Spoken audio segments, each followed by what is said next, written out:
everyone. Welcome to Beyond the X's podcast, where we discuss mindset and leadership within the world of sports. This podcast is hosted by myself, Dr. Cassie Preston, mental performance coach and founder of CP Mindset, and Christy Piero, who has spent the past 30 plus years in the game of hockey from the NHL on down, including where he coached me back in my junior days. Now we get to work together in the mental performance and leadership space. Today, got a real special episode with Ryan Lavarnway. I actually got to meet Ryan at a speaking workshop and series that I'm doing.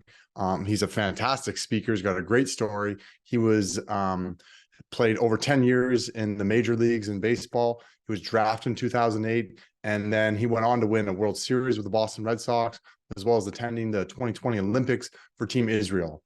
So he has just an outstanding story, including where he actually had to overcome being sent up and down from the big leagues 26 times. Now, it's just me doing this intro and this episode, which is pretty unique because I got to do it in person with him. And so we're just going to send you into it pretty quick. But before I do, I have a very important announcement, which is my book is coming out very soon. And so you're definitely going to want to check that out. It's going to provide a new way for hockey players or any high performer to mentally prepare so you can reliably and repeatedly win the mental game. It's really an accumulation of my personal, academic, and professional experience over the past 20 plus years of my life. Specifically, in this concise and practical book, you're going to learn the principles and strategies I use to help professional athletes to get in the zone, how to stop overthinking, bounce back from mistakes, and play with unshakable confidence. There's also tons of real-life examples and case studies of how hockey players that me and my team have worked with have trained their mind and achieved consistently performance.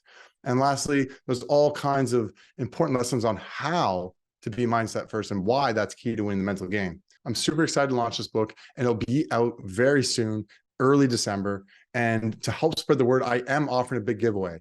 And so that includes 20 books shipped directly to you if you win this. And then so you can use that to send to your players or to your friends if it's an athlete. There is also 1 hour of my time, whether that's a one-on-one session or a team workshop for you to use, and access to all the bonus worksheets, assessments, and resources. So I encourage you to help spread the word, enter the contest. All you have to do is tag one person in the comment section of one of the posts online on Instagram, LinkedIn, or Twitter, or now called X. And also go to my website where you could be able to find those links at drcassiepreston.com. Enter your name and email to officially sign up. That's it. You follow those 2 steps, you get a chance to win that giveaway and help spread the word that the book is coming. Like I said, I want to send you right in. It's a short, really entertaining interview with Ryan. He covered so much. And specifically, I want you to clue into this interrogating self-talk that he talks about, which is about the questions we ask ourselves. Things like, why not me? Why not more? Why not us? And why not now? Just really powerful stuff, and how he used this kind of mindset and developed this mindset to help him rise the ranks and let alone perform very well at the highest level. So he's got lots of great stuff. You could check him out as well at his website. Those will be in the show links. And, if you're interested in any keynote speeches, he's going to be unreal. So if you're looking for someone to speak to your team or your organization, make sure to hit him up. Enjoy this episode as we keep going beyond the X's and O's.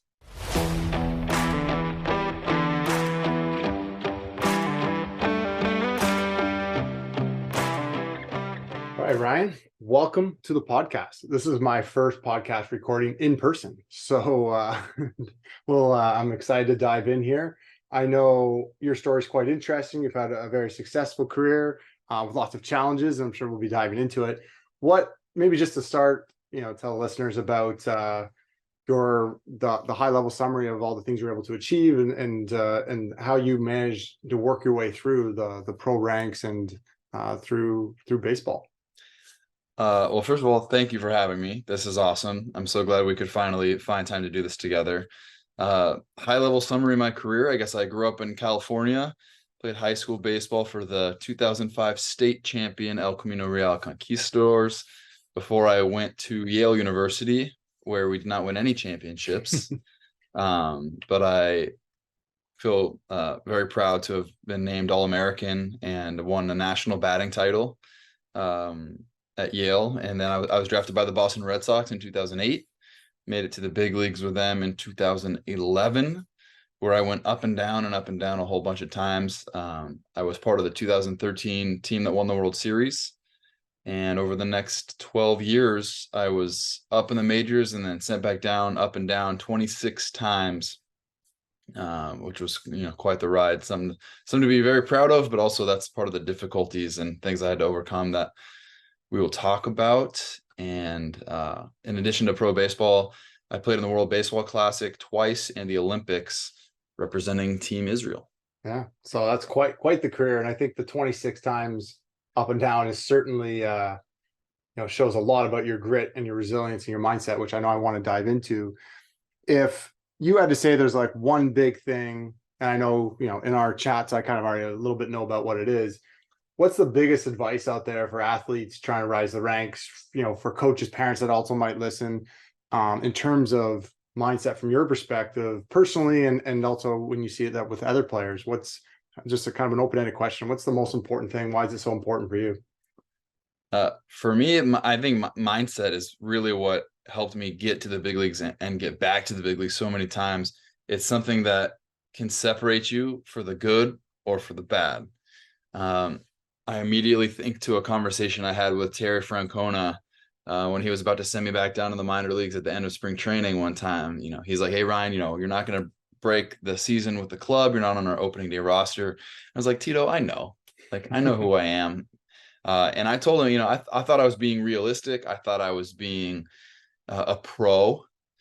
But I'll never forget what he said to me. He said, "Ryan, sometimes it's not so good to be a good self-evaluator, because if everybody was being realistic, nobody would be in the big leagues. Like, this is the best league in the world. You have to be the best 30 at your position in the whole wide world, and someone's always coming for your job." So I always want to make sure that I'm not setting a ceiling on how good I think I can be, because you'll never outperform your own expectations. You'll never be better than you think you can be. So you have to really expand the possibility of how good you think you can be. Yeah, I think that's very powerful. And for what it's worth, it's like we often, people like, be realistic, manage your expectations, and like we're putting this natural ceiling, and then there's this internal like, oh, I'm playing small in your own mind. And if you do that, then how are you going to go play out on the field, and how you practice and how you see yourself matters. And it doesn't also necessarily probably mean, maybe you can speak to it, like having like living in a fantasy world, like, but it's believing and knowing what you're capable and not putting a ceiling on yourself. What And so what year was that when that happened in your career? What was that, early on that you started to, then how did that unroll for you? No, so I think there's things that you understand, and there's things that and then there's something that you can actually feel and act upon. Mm-hmm. For me, it kind of started my senior year of high school, where I was feeling like I wasn't the type of player I wanted to be. And I had this imposter syndrome. I felt like when I got into high school, I was one of the smallest kids in my grade. Mm-hmm. I'm not a fast runner. I didn't have that strong of an arm. I didn't really have a great position to play on defense. These are three of the five most important skills of a baseball player, right? Yeah. I could always hit a little bit. I always had a little bit of power. So I had that tool, but in baseball, they look for five tools. They're getting away from it now. They call it toolsy still. Yeah. I'm not a toolsy guy. Yeah. Like, I don't show up to a tryout and they're like, "That's the guy we need." Yeah. I'm not a sexy prospect. Yeah. So I felt that. I felt like that. I felt like I was small. I feel like I wanted to be the sexy prospect, right? And then my senior year of high school, I still wasn't a starter on the varsity team, and we're getting ready to start the season, and our coach is walking around as we're stretching, and in our lines of 8, doing the quad stretch or whatever. and my high school coach was 2-time LA Times Coach of the Year. Big deal. Like, we moved into the district so I could play for this dude. Yeah. The problem is I moved into the district and so did everybody else. So we were nasty. Yeah. And I was not the best player on the team. Again, I think I've made that very clear, but we had like 8 guys that had scholarships waiting to go to college. And I had this inferiority complex that was real. Even though I had grown, even though I was now the size of the biggest players, I was pretty strong. Like I said, I could always hit. But the coach is like, hey, who's going to bat fourth for us this year? And like in my gut, in my soul, I know not me, not me. Yeah. I have all these doubts. You know, we have scholarship athletes. We have people that have been on the varsity all 4 years of high school. We have people that are just better than you, Ryan. And it killed me, but I was so desperate for this man's attention that as a 17-year-old smart aleck, I raised my hand. I'm like, hey, coach, why not me? Like, because I'd rather him bury me into the ground with all the things that I know to be true than to be ignored by him. Yeah. And instead of telling me all these doubts and fears, instead of reaffirming the fears, he just very casually crosses his arms. He's like, why not you, Ryan? And he said it in a way that wasn't trying to appease me. He wasn't trying to motivate me. He just said it so matter of factly that I just like was like, what do you mean why not? Like, I don't know. And it wasn't like a lightning bolt moment where like my whole life was changed. I don't know if that's how life actually works. But over the next weeks and months, as I started to have those doubts and fears creep up, I was like, well, I can't do that because I'm not as good as Casey Green. Well, why not? Well, I can't lift that much weight because I'm not as strong as Sammy Donavidian. Well, why not? Well, I can't make the starting lineup because I've never played left field before. Well, why not? And I started questioning all my doubts. And instead of doing what I thought you were supposed to do was just tell yourself you're good enough, right? I'm good enough. Well, but then you have a doubt and the conversation's over. And now the doubt takes over. But what he did was he gave me the question and that opened the conversation. So now, instead of trying to tell myself I'm good enough and not believing it, I asked the question, am I good enough? What's stopping me? Why can't it be me? Why not me? And now every time I had a doubt, I started to answer the question. Well, it's because I'm not strong enough. All right, well, let's get stronger. It's because I'm not fast enough. All right, well, let's get faster. It's because I'm not good enough at baseball. Well, let's get better. And in the process of answering it, you get, or I got, the self-affirmation that I wanted from the telling myself I'm good enough, but I also started to anticipate the pitfalls and answer the questions that could have otherwise stopped me. Yeah, that's like you're playing mental chess or like a mental wrestling match with yourself, and you got good at learning to fight that inner critic, that inner doubt, and with the answer of like, why not me? And like, well, how can I find solutions instead of so many players get frozen and held up in their own mind and imprisoned by their own like, oh, I think I'm good enough, and but like I don't know if I'm that great, and easily like very relatable. Often when a player is not the most talented player on the team, doesn't have all the tools, and they're like, I'll just got to settle for mediocrity here and getting by.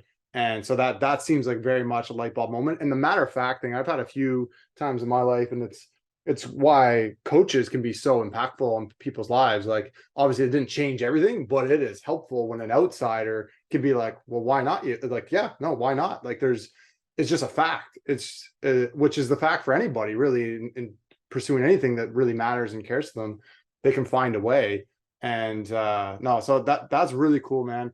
How did that evolve over time as you kept rolling through your career, or anything else you want to add to that? Well, the thing was that he saw potential in me that I didn't see. And whether he meant to or not, what he gave me was a process that actually has a lot of social science research behind it.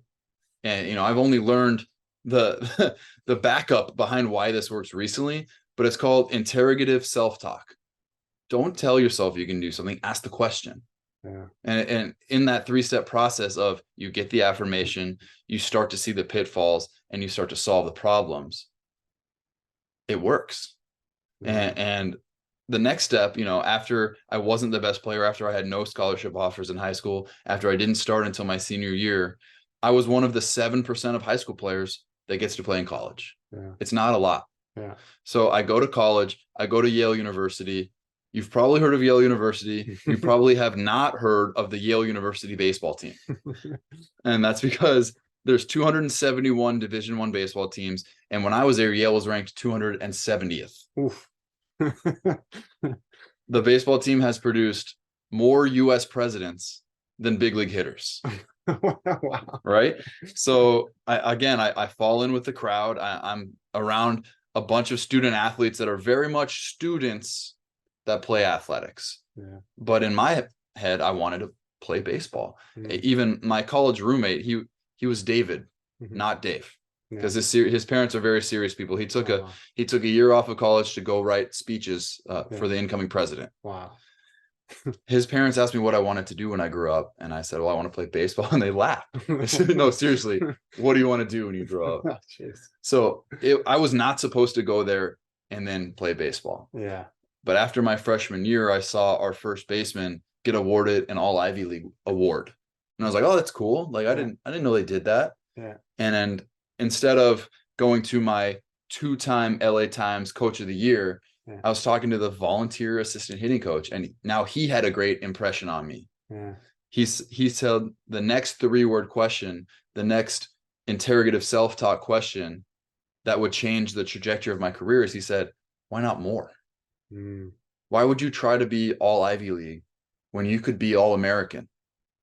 And I kind of spilled the tea a little early by saying in my heightened bio that I won all American, but there had not been a Yale All-American in my lifetime. Yeah. There had not been an All-American from the entire Ivy League since the year of my birth in 1987 from Dartmouth. Yeah. So this was not something that I had seen done. Yeah. All-American was something that I had never even considered, right? I knew that it happened, but not to me. Yeah. I was the guy that's not the biggest and not the strongest and not the fastest. And again, I had an inferiority complex about it.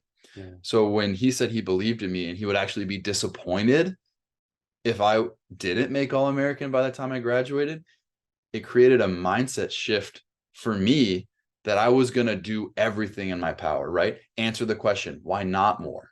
Why can't I be the best at my position in the country? So what I did was I took my effort level and what I was giving to the sport and giving to myself to another level. Yeah. I had a higher focus in every workout, in every practice. I would get off the field and go straight on the bike. And my teammates were like, are you nuts? Like, why are you working out so hard? I would show up to the gym before everybody else showed up and stay later. And the coach had to kick me out of the weight room.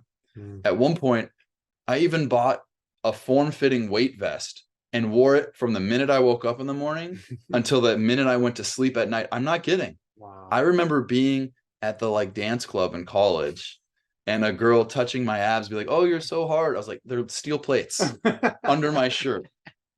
I'm training right now. Yeah, yeah. So I did more than anybody else would so that I could do what nobody else could. Yeah. And the very next year, I went from an average freshman player to winning the Division I batting title and the Division I slugging title. And I broke 12 records in the Yale record book, and I made All-American. Wow.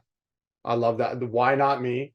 Why not more? That's I'm getting the tingles a bit because I think that's really powerful. Like, it's so simple, but powerful. And these are the mental shifts that I like to talk about. This is this is what I live and breathe. So I'm eating it up. What I just want to know more now. So what's like, and you can see, I don't know, maybe I'll just shape this a bit. You can see the development of your own mindset and your ability to coach yourself or, develop that interrogative style and ask yourself the right questions to give yourself the perspective that gives you the mindset, the alignment in your thoughts, feelings, actions to go out there and take it and attack what your goals and targets.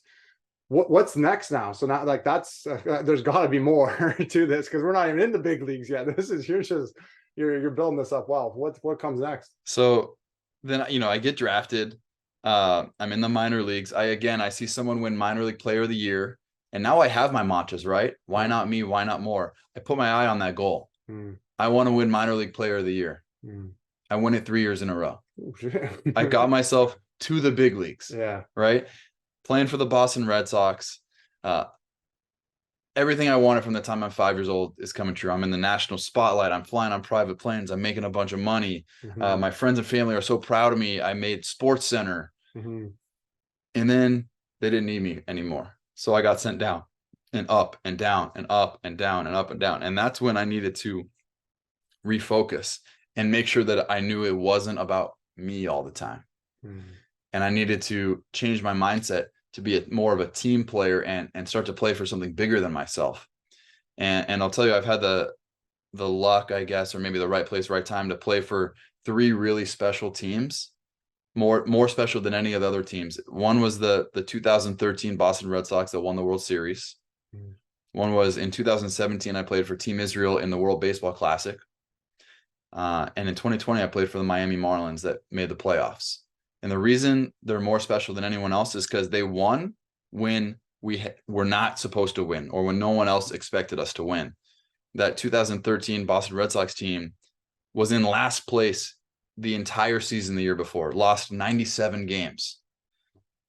The 2017 WBC team was called by ESPN the Jamaican bobsled team of baseball. And they said in the article that we had no business being there at all. Yeah. And that 2020 Marlins team had the second lowest payroll in all of professional baseball and hadn't made the playoffs in 17 years. Wow.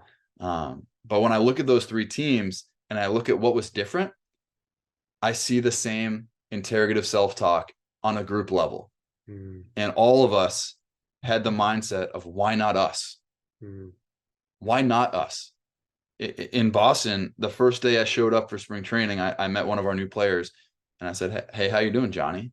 This is Johnny Gomes. And he said, I'm great. I'm one day closer to the World Series parade. On day one, coming off a last place finish. Yeah. There was no basis except for blind confidence and raising our level of expectation and not putting limits on how good we could be. Yeah. So it's just taking those lessons you've had, and then teams being able to apply it as a collective is very powerful.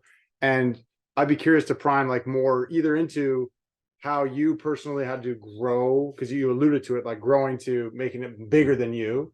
And what was that shift like, or any other insights you wanted to share, or more just in like diving into some of those teams and what were some of the ups and downs, and there would be challenges throughout those years, but yourself or other players stepping up. Do you want to go in either of those directions? Well, I mentioned how I had a coach of the year make an impact on me. Yeah. I mentioned how I had a volunteer assistant hitting coach make an impact on me. The biggest mental shift that came in pro ball was from a teammate, right? So never underestimate who you are, the impact you can have from any position. A great leader, a new leader, a peer. Yeah. And this was in 2013, right as the season finished. Ryan Dempster held a team meeting in the locker room at Fenway. And he said we were going to win the World Series because of the 3 Fs. Yeah. Right? It was fundamentals, foul tips, and 4-run homers. And for anyone listening that doesn't know baseball, fundamentals make sense, right? For baseball, it's hit the ball, catch the ball, throw the ball. But any field, any job, any sport has its own fundamentals. Foul tips is a baseball specific term. That's when you're swinging for the ball and you just nick it a little bit, but you miss it. And the catcher catches it. And that's applicable outside of baseball as well, right? How are you going to take advantage of your competition's near miss? It's an edge that not a lot of people can get, but your competition didn't get it right. And if you get it right, you have the advantage. And 4-run homers, even if you do know baseball, you've never heard that term because that's not what it's called. It's called a grand slam. But what he did on that day was use wonderful alliteration, right? 3 Fs. Story's not the same if he calls it a grand slam. But he gave us a new language and a vision for success, because we knew if we saw that happen, we would know we were going to win. And I actually went back and did the research because I was curious. Of course, if you hit a 4-run homer, you're probably going to win the World Series, right? Well, there's no basis for this. There's been 117 World Series played, 72 of them, no grand slams were hit, no 4-run homers. In the rest of them, it's a 49%, 51% split. So he totally made this up, right? There's no research.